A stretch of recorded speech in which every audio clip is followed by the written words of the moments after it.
찬송가 390장 드리겠습니다. 찬송가 390장입니다.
성경 말씀은 고린도전서 4장 6절에서 8절 말씀을 같이 보겠습니다. 고린도전서 4장 6절에서 8절 우리 봉독하겠습니다. 형제들아, 내가 너희를 위하여 이 일에 나와 바울을 들어서 돈을 보였으니 이는 너희로 하여금 기록된 말씀 밖으로 넘어가지 말라 하는 것을 우리에게서 배워 서로 대적하여 교만한 마음을 가지지 말게 하려 함이라. 누가 너를 나다리 구별하느냐? 너희에 있는 것 중에 받지 아니한 것이 무엇이냐? 내가 받았은즉 어찌하여 받지 아니한 것 같이 자랑하느냐? 너희가 이미 배부르며 이미 풍성하며 우리 없이도 왕이 되었도다. 우리가 너희와 함께 왕으로 타기 위하여 참으로 너희가 왕이 되기를 원하노라. 아멘. 아멘. 5월 셋째 주간이 시작이 되었습니다. 이번 한 주간에도 하나님의 풍성한 은혜가 넘칠 수 있으시기를 주의 이름으로 축원합니다. 아멘. 저 새벽 예배 마치고 시내를 통과해서 갔다가 어디 또 다시 돌아올 일이 있어서 오늘 좀 갔다 와야 될 것 같아요. 월요일처럼. 그래서 문단속 좀 잘 하시고 말씀은 저랑 다녀와야 되겠습니다. 지난해에 우리 그 뉴스에 나왔는데 광주에서 아파트를 짓다가 굉장히 높이 올라가면 한 20층 정도 올라갔다가 그 아파트가 이게 무너진 거 보셨죠? 네, 무너진 거. 그래서 부실 공사가 이것저것 그렇게 합쳐져서 야 그게 짓다가 무너졌으니까 다행이지 분양을 하고 입주를 하고 난 후에 무너졌으면 얼마나 큰 일이 일어났겠습니까? 그래서 그렇게 부실 공사가 심한 것을 뭐라고 표현하냐면 총체적인 부실이다 이렇게 표현을 합니다. 고린도 교회의 이 신앙을 초신자들이잖아요. 우리가 생각해 보면은 충분히 이해가 돼요. 왜냐하면 전체 교인들이 예수 믿은 지가 3년 4년밖에 안 됐으니까 우리처럼 오래 믿은 분들 또 초신자들이 섞여 있는 것이 아니라 다 새로 전도하여 그렇게 세워진 교회니까 이 신앙 자체가 어린아이 신앙일 수밖에 없습니다. 그래서 사도 바울이 그런 특징을 이야기하는데 어린아이의 특징이라는 게 그렇잖아요. 그게 어느 한 가지만 실수하는 것이 아니라 좌충우돌하고 이런저런 실수들을 많이 하게 되는데 그 신앙의 특징도 바로 그렇습니다. 다양한 그런 요소들을 가지고 있다 그러는데 오늘 다루는 주제는 이 교만한 마음입니다. 부족함이 없고 부요하고 또 많이 배우고 지혜로우면은 당연히 사람이 자기도 모르게 교만해질 수밖에 없어요. 그래서 사도 바울이 그 교만한 마음이 결국은 뭘 가져오게 되었다는 것입니까? 분쟁을 가져오게 된 원인 중에 하나이고 또 어린아이의 신앙은 그런 주제를 가질 수밖에 없는 것이다 를 역설을 하면서 어떻게 하면 이 겸손한 마음을 가지고 있을 수 있을까를 세 절을 통해서 말씀하고 있습니다. 첫 번째 4장 6절인데 기록된 말씀 밖으로 넘어가지 않아야 된다는 거예요. 선을 넘으면은 일이 생길 수밖에 없습니다. 6절 보면 형제들아 내가 너희를 위하여 이 일에 나와 아볼로를 들어서 본을 보였으니 지금까지 앞에 1장에서 4장까지 바울과 아볼로를 중심으로 적용을 하여 예를 들었다 이런 표현이 되어 있습니다. 이는 너희로 하여금 기록된 말씀 밖으로 넘어가지 말라 한 것을 우리에게서 배워 서로 대적하여 교만한 마음을 가지지 말게 하려 함이라. 가이드라인, 이 성경이라는 가이드라인이 너무너무 좋은 거예요. 우리가 잘 알지 못하고 잘 적용하지 못해서 그렇지 하나님의 말씀이잖아요. 하나님께서 주신 말씀이어서 정말 우리 인생을 살아가는 데 있어서 다양한 이 내 발에 튕기고 빛이 되는 그런 가이드라인이 되는 것입니다. 그래서 항상 우리가 귀를 쫑긋하게 열고 나를 위한 양식이 되는 거예요. 나를 위한 귀를 쫑긋하게 열고 이 말씀을 들으면서 마음에 내리고 새기고 담으면은 참 이 가이드라인을 정확하게 잡아주는 것입니다. 그래서 우리가 말씀을 가까이 해야 되는 거예요. 그 다음에 두 번째 7절을 보면 우리가 누리는 모든 것이 하나님의 은혜임을 알아야 된다는 거예요. 7절 보겠습니다. 누가 너를 남달리 구별하였느냐 내게 있는 것 중에 받지 아니한 것이 무엇이냐. 하나님께입니다. 하나님께 받지 아니한 것이 무엇이냐. 네가 받았은즉 어찌하여 받지 아니한 것 같이 자랑하느냐 그랬습니다. 그래서 이 하나님의 은혜를 생각을 하면 정말 참 마음이 숙연해지죠.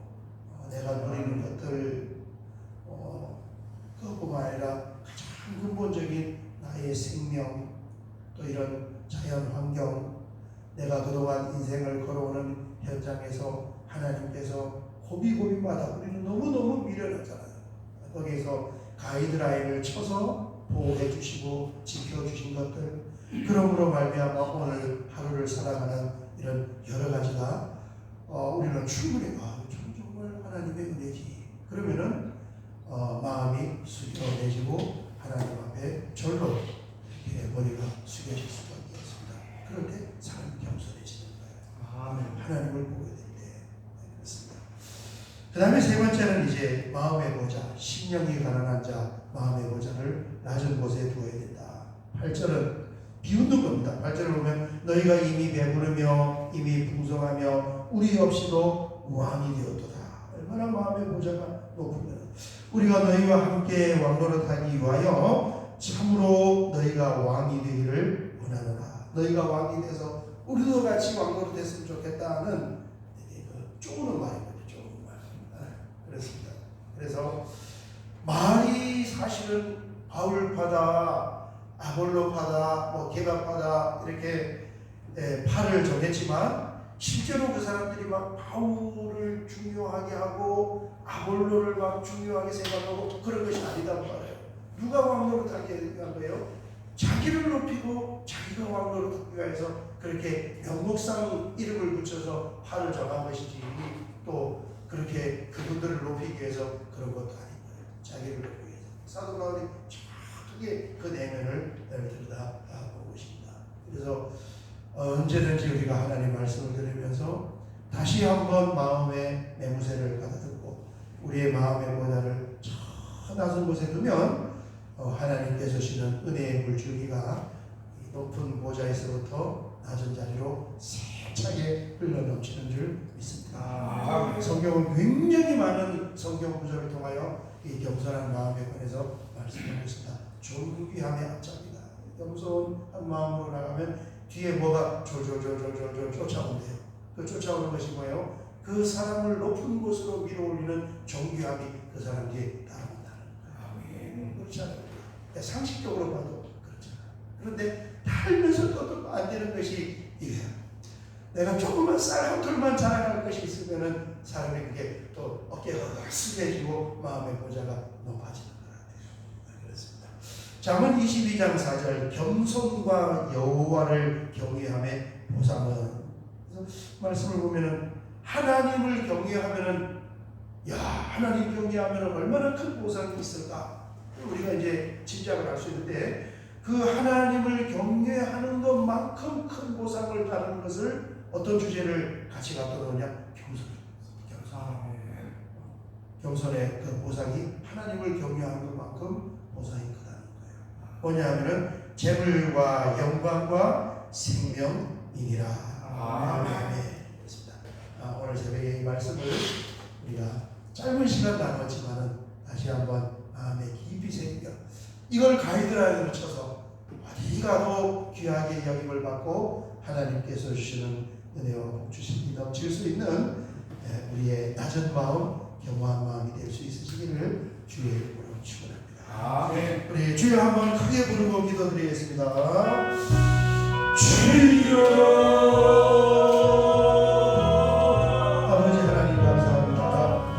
5월 15일 이제 새로운 한 주가 시작이 되었고 너무너무 좋은 때에 이렇게 좋은 환경을 주신 하나님께 감사하며 우리의 마음이 다 하나님의 은혜입니다 라고 고백하며 수요한 마음으로 오늘도 머리를 숙이며 하나님을 찬양하고 또 고백하고 경배하며 하루를 열고 한 주를 열어갈 때 하나님의 넘치는 은혜가 우리에게 있기를 원하고 우리와 함께 동행하시며 우리 하늘도 교회를 사랑하시고 각 가정과 또 우리의 자손들 후손들을 힘있게 사랑하여 주시고 은혜 베풀어 주시고 멋있게 사용하기를 원하시는 하나님의 은혜를 사모하며 오늘도 주님 앞에 나와 한 주를 열며 주여 주여 성호를 부르며 기도할 때 성령의 기름을 부어주시고 말씀의 가이드라인을 주셔서 놀라운 하나님의 역사하심과 축복의 우물이